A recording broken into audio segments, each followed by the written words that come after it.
Hello, everybody. I'm glad you're here today. Today is February 4th, 2025. In this video, I'm going to bring you an idea of something you might want to put on your shelf.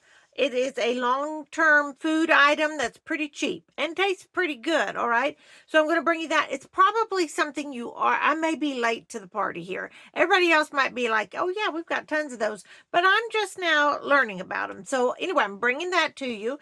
I want to talk about a story about a friend of mine. In fact, he might be a viewer. I'm not sure if he'll even see this video. He might. Sometimes he watches my videos. But I want to bring a story that I learned from a conversation I had with him several months ago. I want to read out of the Bible. We're going to be in the book of Luke.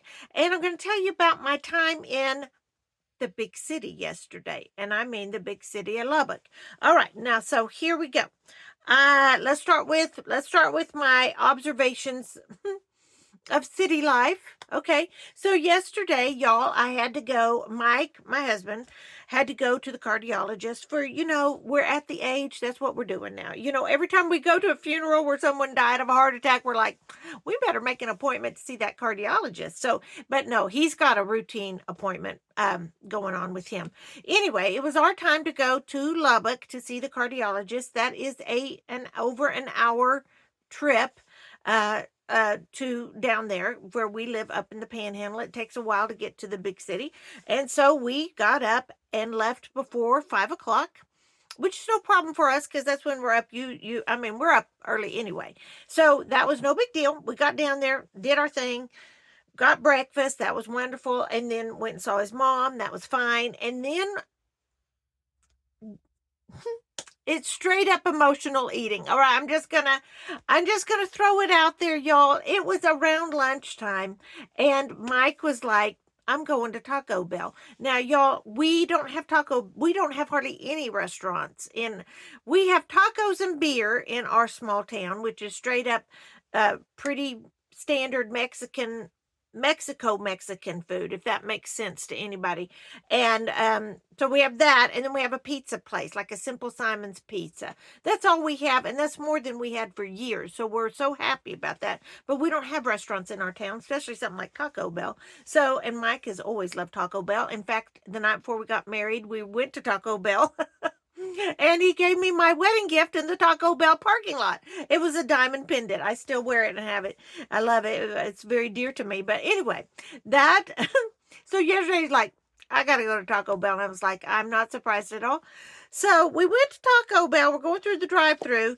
And Mike's like, I want, and his order. And then he said, I want a large Diet Pepsi. Large Diet Pepsi. And the lady said, sir, we're out of large cups. Is a medium okay? And Mike was like, yeah, a medium. No, you want to say no, a medium is not okay. This is America. I want large. All right, I want extra large. I want mega cup. You know that I'm fixing to drive, nearly 2 hours back home. I need something to drink. That's kind of what you want to say. But you're like, okay, yes, a medium is fine. A medium Diet Coke is fine. I'm sorry, sir, we're out of Diet Coke. Well, it was Diet Pepsi. He's at a medium diet. She said, I'm sorry, we're out of Diet Pepsi. Is Diet Coke okay? And he said, yeah, no, just forget it. Just forget it. I don't want your medium cup. I don't want your Coke Zero or whatever you don't have any more of. It was just like, no, we're out of that. No, we're out of that. It was like that. Just like, well, forget it. Give me bean burritos and just like a chalupa. Let's go. That was what it was like. Okay. So then we went and got gasoline for the car and washed the car. And while we were doing that, I ran in and got him at the fast stop a super super large Diet Coke, Diet Pepsi. Okay, Diet Pepsi. So anyway, that's how it was. But it was like the Great Decline. We are in the middle of it. We're drowning in it. Is anybody else? I mean, if you had your own YouTube channel, you could get on here and vent too. That's all I'm doing is venting. So anyway, that was what we observed in the city, as well as aggressive driving and other things like that. We were very glad to get back to our little bitty town out in the middle of nowhere where we could see forever. And yeah, that's where we're at in life. So that being said, let's see what else is going on. I wanted to bring you this prepping item. Now, my son is 20. All right. He's 20. He works and he lives here and he pays rent. All right. He's a very smart young man and he's stinking hilarious if you ever spend time with him. He does this great Donald Trump impersonation as well as a lot of others. I mean, he's one of those people that can speak like, do impersonations. Anyway, he's hilarious. Anyway, he and I went to the Dollar General just a little bit ago, and he came home and said, "Mom, look what I got for lunch." And I said, "What is it?" And it was this. I'm going to show you. And I was like, "What?" I mean, it smelled good. He put it in the microwave. It looked good. He wanted me to taste it, but I was like, "Man, I just brushed my teeth. I'm not good. It's not going to taste good to me." Anyway, but I would have. I think it would. I think it does taste good. I said, "What is the shelf life on that?" Over a year. Okay, this one's over a year. So I'm like, dang, that's pretty good, like survival food. So I'm going to show it to you. I don't think this is expensive. If you want to stock up real quick on survival foods that are shelf stable, don't forget these. Now, y'all, I mean, it's microwave. Okay, I'm guessing you could put like real boiling water into this and not have a microwave. I mean, it's ramen noodles, I'm guessing. I mean, I don't even know what these are exactly. I'm thinking that's what these are with the flavor packet.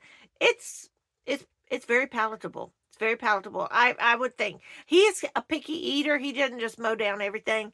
This is good to him. Anyway, cheap, shelf stable, in a pinch.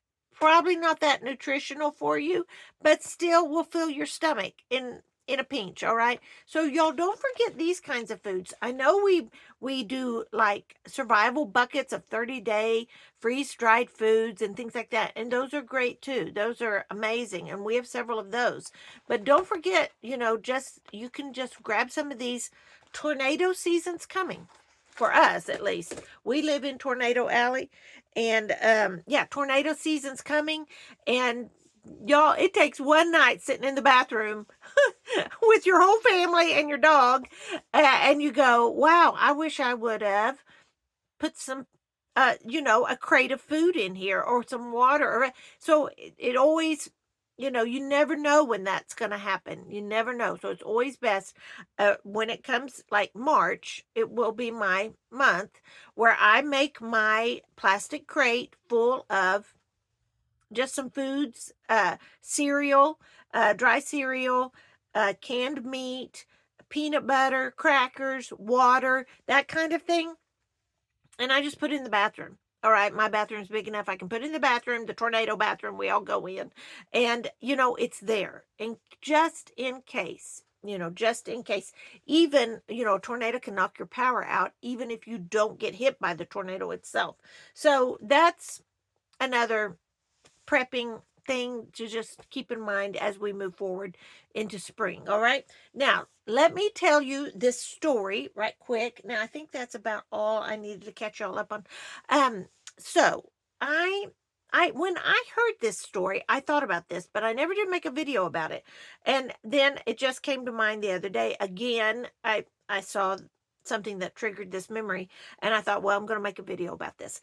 So, I have a friend that we go to church with. It's a couple, and we've known them a long time, but they've moved away, and now they've moved back, and we've gotten to re-know them and kind of gotten closer. We've gotten closer to them. We worship at the same community church.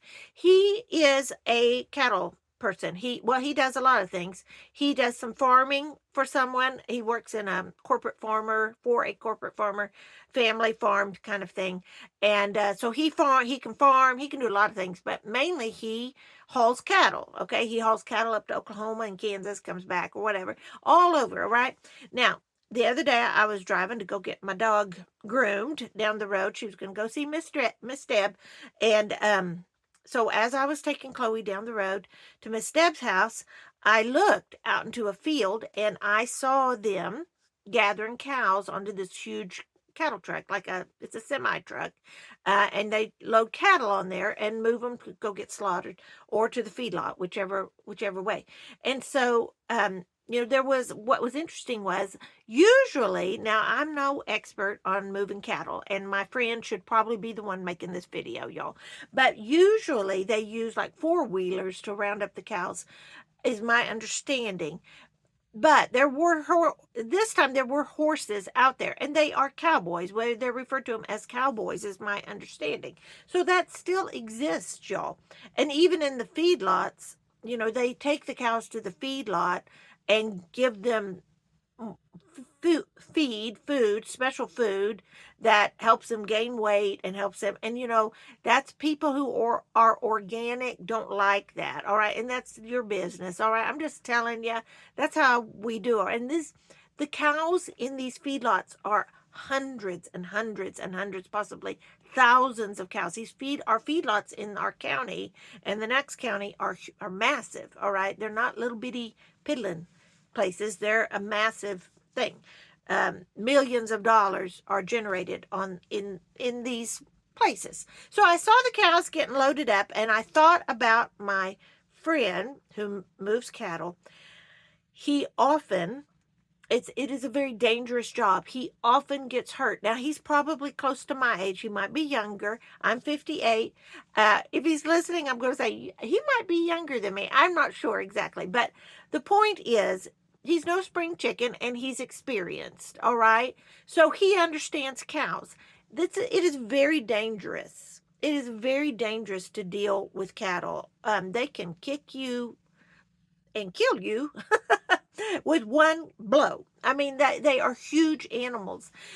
So this particular story, they were moving cattle, and this was a few months ago, maybe back in the fall. And often he'll come to church with a black eye or a like a busted up elbow or whatever. But this time he had a blow. I want to say it was to his head, like he had a he'd been hit in the head that week. And we went, what happened? And he said, we were moving cattle. It was dark, early in the morning. It was dark. And the cowboys left. I was alone. I was loading the last cow. I was about to shut the gate, and the cow kicked the gate. And when the gate swung back and hit me. And I mean, he's made of leather, y'all. This man is tough, all right? I'm just like, I said, did you see stars? Oh, yeah. But luckily, I was able to get the gate shut and get all the cows in and get them safe and get me safe. And then I was able to move them. But as we were standing there in church talking about it, our pastor preacher, Larry, who also has farmed and also has dealt with cows, he said, man, oh man, you should never be with cows when you're by yourself. You should always have somebody with you. And this other man said, yes, I know that. The cowboys had just left, and I didn't have any control over that. And so luckily, it wasn't worse than what it could have been. When Larry said, you should never deal with cows by yourself, especially, as he said, especially in the dark. Because, y'all, there's no city lights around here. When you go out in the dark where I live, you're in the dark, all right? Unless the moon and the stars, but that's it, all right? So he was like, yes, I know. But it struck me, the story in Luke, when our Lord Jesus is sending out his disciples, the apostles, the original, the 12, but also the 70s or the 72, whichever your Bible says. When he was sending them out, he sent them out in twos, not alone, not alone. And it reminded me, when we go out in the world as believers in Jesus Christ to share the gospel, there is great value in not doing it all by yourself in the dark.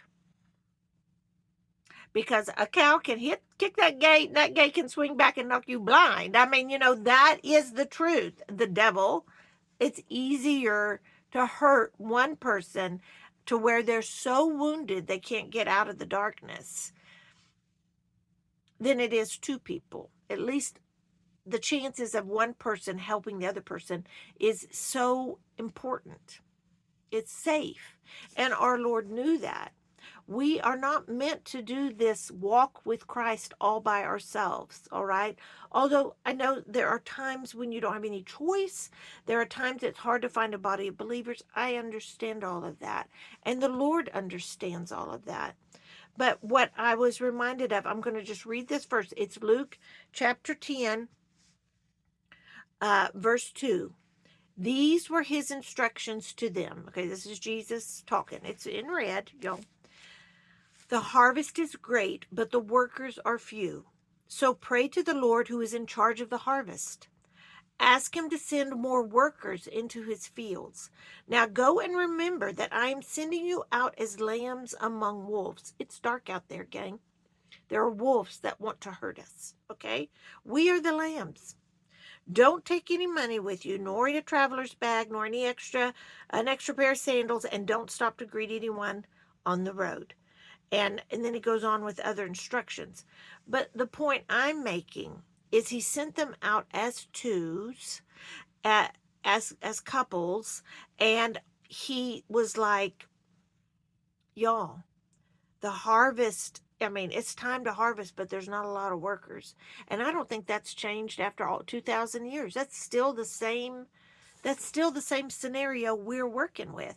And I'll tell you this. So I thought about that, and how I thought about that analogy with that story, that don't be in the dark by yourself. Okay, don't be in the dark by yourself. It's dangerous. All right, spiritual darkness. So there you go. Do with that, y'all can do all kinds of things, plugging that into all kinds of analogies and all kinds of applications.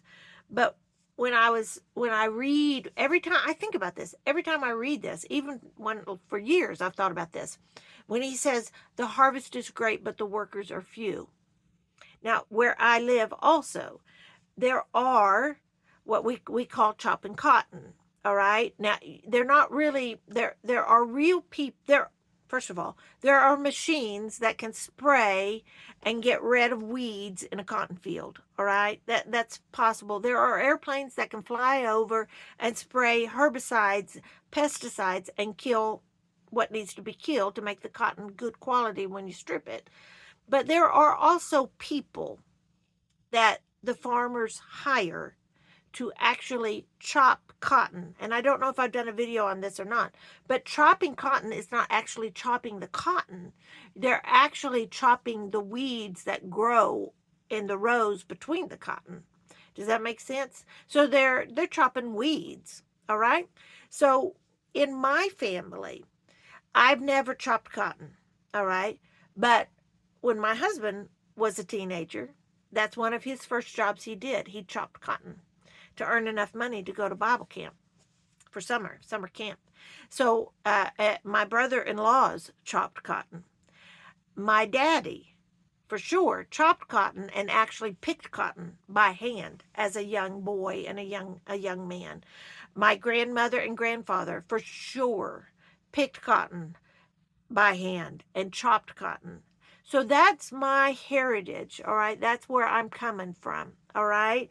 And so when, even to this day, you will drive down the road in the summer and you will see a little covey of workers. They work as a group, probably 10 to 12, maybe 6 or 7, depends. And they're dressed, they're covered completely so that the sun doesn't burn them. And a lot of times it's illegals. A lot of times it's people who aren't Anglo. All right, that's just the way it is. Sometimes it is people. Clearly, we are Anglos and we have chopped cotton. All right, but they work. It is hard work. It is hard work. And when you look at that little covey of people, that little group of people chopping cotton, getting the weeds out of that cotton field, compared to the massive field of cotton, acres of cotton ahead of them, it looks like a little fly on a, I mean, it's just like little compared to this big work that's ahead of them. And I think that's what the Lord's describing here. Y'all, We're all harvesters. We're all chopping cotton, all right, in whatever way the Lord has given us to do it. Whatever your task is in the field, do it, okay? Because the workers are few.